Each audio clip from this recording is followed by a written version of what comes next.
We got the Detroit Lions taking on the Green Bay Packers. Both of these two teams are fighting for the final playoff spot in the NFC. The Green Bay Packers, with a win in this game, can clinch that final playoff spot. Meanwhile, for the Detroit Lions, if they want to clinch that 7th seed in the NFC, they not only need to win this game, but they need the Seattle Seahawks to either lose or tie with the LA Rams, or they need the tie with the Packers, the Rams and Seahawks game to end in the tie, and they need the Washington Commanders to beat the Dallas Cowboys if they want to get into the dance. The last time these two teams matched off against each other, week 9, the Lions pulled off the victory 15-9. And that win sparked their turnaround, because ever since then, the Detroit Lions have been one of the hottest teams in the NFL. They've been 6-2 since week 9. Jared Goff has been one of the best quarterbacks in the NFL this year. And nobody really is talking about how good Jared Goff has been. Since week 9, Jared Goff has thrown 15 touchdowns and no interceptions. There isn't too many quarterbacks right now that are playing as good as football as what Jared Goff is playing right now. The Detroit Lions, this is a team that offensively is explosive. In the passing game, you have Amon-Ra St. Brown. You got DJ Chark. We already know how good Jared Goff has been over the last couple of weeks. Not just the last couple of weeks, but for the majority of this season. Then you have two really good running backs. Okay, not to mention you have one of the best offensive lines in the NFL. So your offense is really balanced. Not only is your offense balanced, but you also don't turn the football over. Now, the problem with the Detroit Lions is that your defense isn't that good. Although this defense has played some pretty good football over the last couple of games, I think the Green Bay Packers are probably the best offense that the Detroit Lions have faced over the last 3 weeks or so. Now, the problem with the Green Bay Packers is that this offense, although when it's on with these outstanding rookie wide receivers that they have in Christian Watson and Romeo Doubs, but at times, well, most times, they're sloppy, they turn the football over, they have a lot of miscues or miscommunication. For a Lions defense that isn't all that great statistically, you may wonder, how do they find ways to get off the field? Well, this is a very optimistic defense. They do a really good job at forcing takeaways and getting big stops when it matters the most. Now, their impact players probably are going to be their outstanding rookies. You got Aiden Hutchinson, who has 7.5 sacks. He also has 3 interceptions, so he's made some big plays for that Lions defense. You also have another outstanding rookie at linebacker for the Lions, and James Houston. He has 8 sacks. Kirby Joseph, their rookie safety out of Illinois, is probably their best defensive back on the roster right now.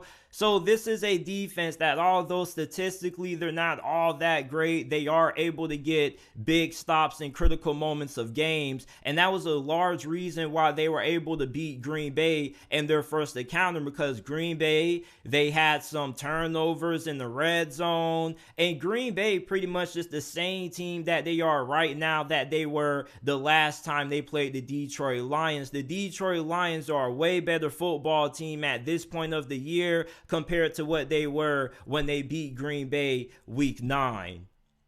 However, I'm really interested in seeing how Detroit's passing attack is going to fare against this passing defense of the Green Bay Packers. The Green Bay Packers happen to have the second best pass defense in the NFL. Not only is this pass defense really good, but special teams also has been really good for the Green Bay Packers, and defense and special teams has been carrying the Green Bay Packers for the last 4 games over their 4-game win streak. Now, you wonder for the Detroit Lions, if you're able to get that run game going, how long are you going to be able to keep Aaron Rodgers and company off the field? Because Green Bay's offense, with them struggling to really be efficient at times and being more predicated on the big play sometimes, if you can keep their offense off the field,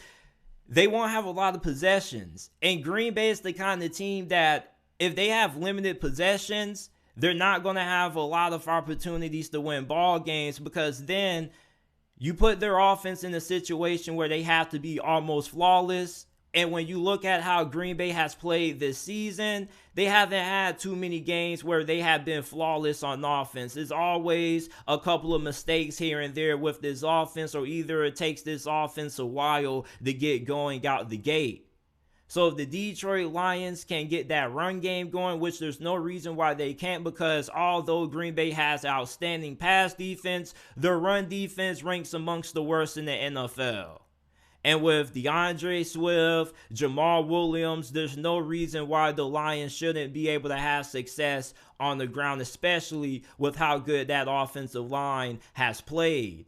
Now, if the Green Bay Packers can come out and get out to a fast start in this game, and they can get the Lions having to throw the football to win this game, then I think that advantage kind of plays into the hands of the Green Bay Packers, because then you get Detroit playing to the strengths of your defense, which is your pass defense. And when teams have been one-dimensional against Green Bay's defense, they struggled. We saw what happened to Minnesota last week. Minnesota got down early. They had a special teams touchdown that they had a special teams miscue, which allowed Green Bay to capitalize off that. Their offense struggled to have success throwing the football against this secondary. Jair clamped up Justin Jefferson. So when teams have been one-dimensional against this Green Bay defense, they struggled. You look at the second half of that Miami Dolphins and Packers game, same thing happened. You saw when Miami got away from the run,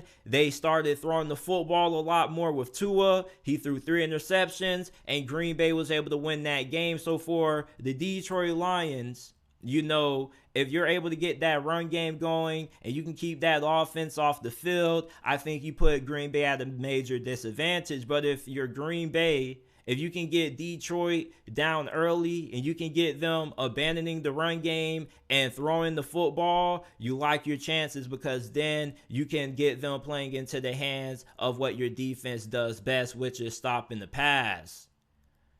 The explosiveness of Green Bay's offense worries me when you look at how Detroit's defense has given up so many big plays this year. Although there are some solid players in the secondary, there aren't too many great players in this secondary. Jeff Okudah, he's been up and down. He's had some okay games. He's had some really bad games. You wonder how he's going to fare against these wide receivers. These wide receivers, I definitely don't think you can sleep on them. Yeah, they are inexperienced, and they are kind of still trying to get acclimated, getting timing and chemistry down with Aaron Rodgers, although they are getting a lot better. Romeo Doubs, Christian Watson, neither one of these guys started out the season playing together at the level that they are right now. They had some injuries that really kept them from being on the field for the majority of this year. So as of late, they've been healthy, they've came together, and they have started to kind of figure things out, but it's still not at the level required that you would like to see heading into the postseason. But in terms of when it comes to deciding who's going to win this game, I'm going to take the Lions to win. The reason why I'm going to go with the Lions, although it is really hard to win on the road at Lambeau Field at this time of the year, you just have to go with the team who takes care of the football. Detroit does a really good job of taking care of the football. Meanwhile, you look at the Green Bay Packers, I kind of feel like the defense and special teams has carried them. Although Detroit doesn't have a good defense, this is a defense that is good at being able to come away with takeaways and getting stops in big moments. And I just don't think that this Packers offense is going to be able to execute in the big moments of this game, which is why I'm going to take the Lions to win this game.